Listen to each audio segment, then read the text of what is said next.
Hello भाई लोग, तो कैसे हो आप सब। उम्मीद करता हूँ सब मजे में होंगे। और जितने भी लोगों ने लुकिसम चैप्टर 588 अब तक नहीं देखा है, आप UI स्काई वाले चैनल पे जाके मेरे देख सकते हो, जिसका लिंक आपको कमेंट सेक्शन में मिल जाएगा। खैर, ये वाला जो चैप्टर था 588, इसको देख के मुझे ऐसा लगा इसमें काफी सारे कैरेक्टर्स ऐसे थे जो कुछ ज्यादा ही हवा में उड़ रहे थे। जैसे कि ये चोमू आकिरा, ये हमेशा हीरो बनता है और हमेशा मार खाता है, और उम्मीद करता हूँ आप इसको भूले नहीं होंगे, हमने पहले भी इसको मार खाते हुए देखा है। इसके बाद मेगामी कैंता, जो अपने दुश्मनों को बोल रहा था तुम्हारा ध्यान एक मेगामी के सामने भटक गया, तुम कितने बड़े चोमू हो। और इसके बाद सातो काजुमा, जो हमेशा सबको कमजोर बोलता रहता है जब तक कोई इसकी बैंड ना बजा दे। आपको याद होगा पहले भी वर्कर्स के सेकंड अफिलिएट वाले आर्क में भी ये ऐसे ही हीरो बन रहे थे, लेकिन लास्ट में इन्होंने मार खाई थी। और यहाँ भी मुझे डाउट है ये एंड में छितने वाले हैं, क्योंकि अभी तो सिर्फ फर्स्ट जनरेशन के बंदों ने यहाँ वर्कर्स पे अटैक करा था, लेकिन फर्स्ट जनरेशन के किंग्स तो यहाँ पे अटैक करने अब तक आए ही नहीं। लेकिन फिर भी मान लेते हैं अगर ये एक पल के लिए उन किंग्स को भी टक्कर दे देते हैं, तो फिर उनके पीछे भी और खतरनाक बंदे खड़े हैं, जैसे कि जेंटलमैन, चैंगशू, गीटे किम, जेम्स ली। तो इसलिए कहीं ना कहीं मुझे डाउट हो रहा है ये लोग कुछ ज्यादा हीरो बन रहे थे, इन्होंने आखिरी में मार खानी है। या फिर हो सकता है वर्कर्स की मदद करने के लिए अलाइड के बंदे आए, क्योंकि अगर डैनियल लोग यूजिन की मदद करते हैं तो यूजिन डैनियल को मिलने दे सकता है जिन्यूंग पार्क से, इसलिए अलाइड वर्कर की हेल्प करने के लिए आए। इसके कुछ तो चांस बनते हैं, लेकिन मैं 100% श्योरिटी के साथ ये नहीं बोलूंगा। लेकिन मुझे यूजिन की वो ब्लैक वर्कर्स वाली बात समझ नहीं आई, यानी कि उसने जो ब्लैक फाइटर्स तैयार करे हैं जो कि मैंडियोक ने तैयार करवाए हैं, उनके दम पे यूजिन बहुत ज्यादा उछल रहा था। वो बोल रहा था कि मैंने सीक्रेट तरीके से एक ऑर्गेनाइजेशन बनाई जहाँ पे 28 फाइटर तैयार करे मैंने, क्योंकि गन के साथ फाइट करते हुए उसको एहसास हुआ था कि वो कितना ज्यादा पावरलेस है। लेकिन क्या यूजिन ये बात भूल रहा है जिन 28 लोगों को उसने तैयार करवाया है मैंडियोक से, वो 28 लोगों के गुरु मैंडियोक को गन ने तब तोड़ा था जब वो 10-12 हजार बंदों से फाइट करके पहले ही आ गया था। और जब गन ने मैंडियोक को तोड़ा था उस वक्त भी मैंडियोक गन से सिंगल फाइट नहीं कर रहा था, उसके साथ सेकंड जनरेशन के काफी खतरनाक बंदे थे। लेकिन उसके बावजूद भी मैंडियोक और सेकंड जनरेशन के सारे बंदे हार गए थे। तो फिर यूजिन के दिमाग में ये बात कैसे आ गई मुझे समझ नहीं आ रहा कि जिस गन ने उनको पावरलेस फील करवाया था, यूजिन उस चीज से उभरने के लिए मैंडियोक से 28 बंदे तैयार करवाएगा। मतलब उसके दिमाग में एक बार भी ये नहीं आया होगा कि वो 28 बंदे होते हुए भी वो गन के सामने पावरलेस ही फील करने वाला है। और हाँ, कुछ लोग मेरे ऊपर झूठे आरोप लगाते हैं कि मैं गन की ग्लेजिंग करता हूँ, मतलब ऐसा कुछ नहीं है यार। मैं गन को कभी भी ज्यादा बढ़ा चढ़ा के नहीं बताता।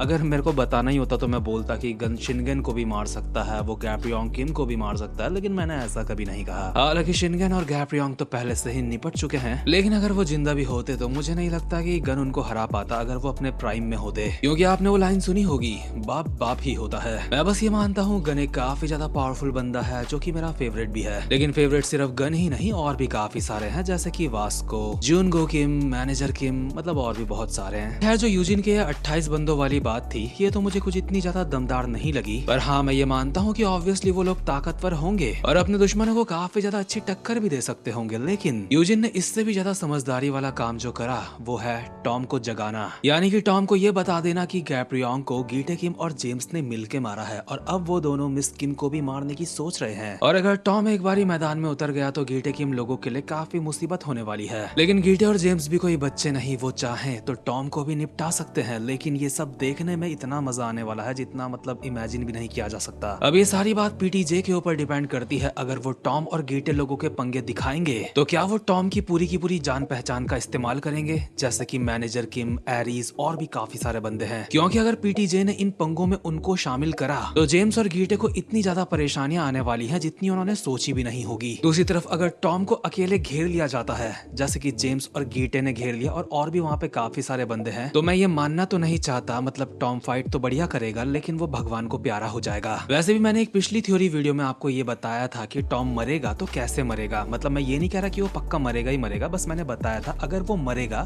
तो कैसे मर सकता है। क्योंकि अगर टॉम की टिकट कटनी है तो उसका गीटे किम लोगों के पास अकेले फंसना जरूरी है, तभी वो निपटेगा। देखो, इस वीडियो में मैं कोई प्रिडिक्शन नहीं कर रहा, बस अपनी दिल की बात बता रहा हूँ कि मैं चाहता हूँ गीटे किम की पूरी पार्टी और टॉम की पूरी पार्टी आपस में भिड़ जाए और मजा ही आ जाएगा फिर। क्योंकि जरा सोच के देखो वो क्या ही सीन होगा। एक तरफ गीटे किम, जेम्स ली और फर्स्ट जनरेशन के बहुत सारे किंग्स और कुछ प्री जनरेशन के ताकतवर बंदे, और ऊपर से जेम्स ली एक पॉलिटिशियन पॉलिटिशियन भी है। दूसरी तरफ टॉम ली, मैनेजर किम, कोड 66 और एरिस के सारे बंदे। और सच में अगर इन दो पार्टियों की आपस में फाइट हो जाएगी तो मजा ही आ जाएगा। लेकिन मुझे नहीं लगता कि पीटीजे इतनी बड़ी चीज इतनी जल्दी कर देगा। लेकिन दिल तो आप सबका कर रहा होगा ये वॉर देखने का, इसलिए मैं अपने कम्युनिटी वाले सेक्शन में एक पोल अपलोड कर दूंगा वर्सेस का, जहाँ पे आप लोग वोट करके बताना जेम्स ली वाली पार्टी जीतेगी या फिर टॉम ली वाली, क्योंकि पीटीजे तो हमें वो खतरनाक वॉर दिखाने नहीं वाले जहाँ तक मुझे लगता है। इसलिए लेट्स सी आप लोग अगर वोट करते हो तो इसका रिजल्ट क्या आता है। इसलिए ज्यादा से ज्यादा लोग वोट करना, कम से कम ये वीडियो जो देख रहे हैं वो सब वोट करना। और एंड में मैं यही कहना चाहूंगा कि मुझे नहीं लगता कि मिस किम अगले चैप्टर में मरने वाली है, क्योंकि भले ही टॉम अभी मिस किम से काफी ज्यादा दूर हो सकता है, लेकिन अपने बंदों को कॉल करके वो बोल सकता है मिस किम को बचाने। उसके बंदों में से जो भी मिस किम के ज्यादा पास होगा